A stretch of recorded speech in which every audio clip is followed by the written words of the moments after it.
Hey Sarah, this is Micah from AB Solutions. Do you have a minute? You've probably heard something like this before. And the problem is everyone is sick and tired of hearing the same opening lines. I know this because after making over 500,000 cold calls in the last 5 years, I've tested countless openers. A lot of them make people hang up instantly, but a handful of them worked like crazy. So in this video, I'm going to share with you what I believe to be the best cold call openers that you can use to keep your prospects on the phone longer and crush phone sales. First, we have what most people would call a cold call out. And it'll sound something like, hey David, it's Micah from ABC Company. Just a quick heads up, this is actually a cold call. Want to hang up now or give me half a minute to see if it's worth your time? So the idea here is it's playful, it's sort of tongue in cheek, and it calls out the elephant in the room. The problem with this one is you lose a lot of status when you explicitly label yourself as a salesperson, specifically a cold caller. And I guess I would say the most effective vertical is other sales personas. They'll typically get a kick out of it. Moving along to the second opener that I've tried, some folks call this the value drop or benefit-led opener. And it's a very simple formula. I help titles at company type solve whatever the specific pain point.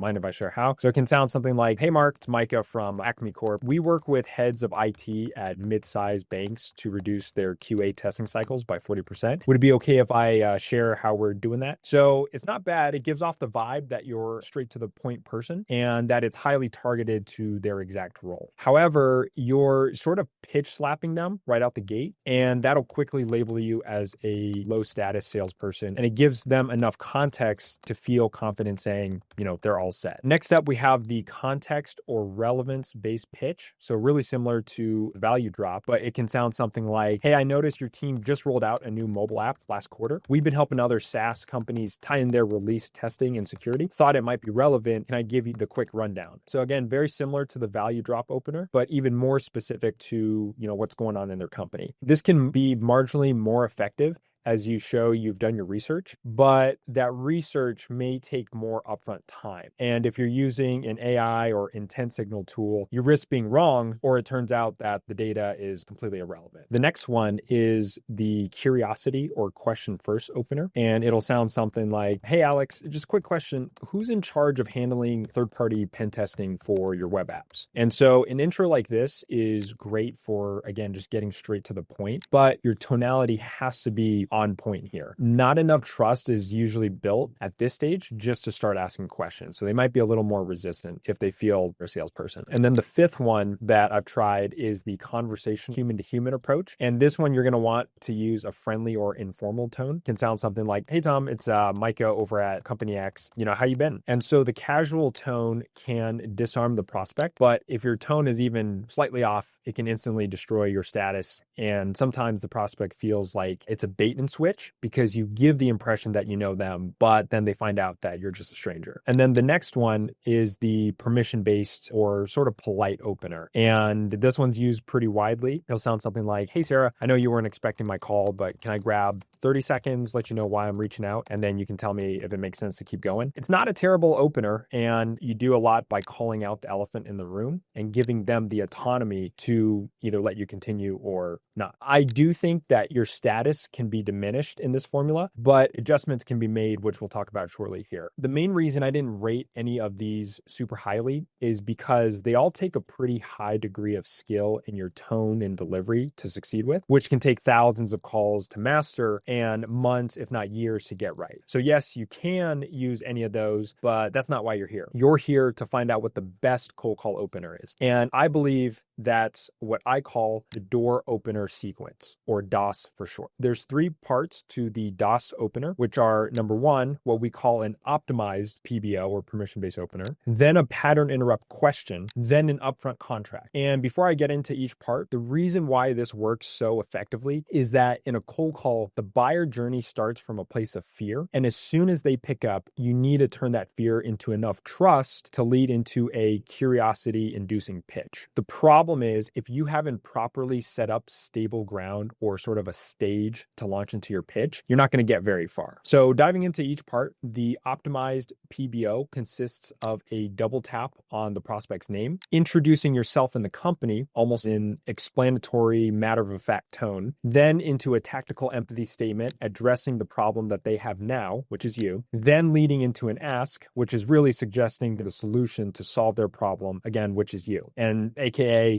hear me out and I'll go away. Optionally here, you can close the loop to give even more autonomy and show non-neediness. Then you have the pattern interrupt question, where you act as if you're going straight into your canned pitch, but then cut yourself off and ask a qualification or clarification question. The reason this is so important is that from an evolutionary perspective, our minds are drawn to fast-moving objects because fast-moving objects signify either great danger or great reward. Think of a falling tree overhead or a gazelle running away from its hunter. Going straight into a pitch becomes predictable in the mind of the prospect because they've been through this motion 1,000 times before. But when you change lanes quickly, they instinctively perk up, and leading into a question creates an involved dialogue and helps you gauge where to take the conversation next. Finally, the last thing you want to do is set what's called an upfront contract. This gives the green light for the prospect to cut you off while keeping their self-dignity intact. And if they cut you off at any point in this manner, it's actually a really good thing, because then they either verify that for one reason or another, it's not worth talking to them, or an objection or question comes up that you can use to progress the conversation closer to the objective, which will typically be in the form of booking a meeting or closing a deal. One quick note is to introduce some ums and ahs and filler words in your opener and really in your entire talk track. We call these verbal disfluencies, and they help you sound authentic and not like you're reading off a piece of paper. So putting it all together, it can sound something like, oh, hey, John, it's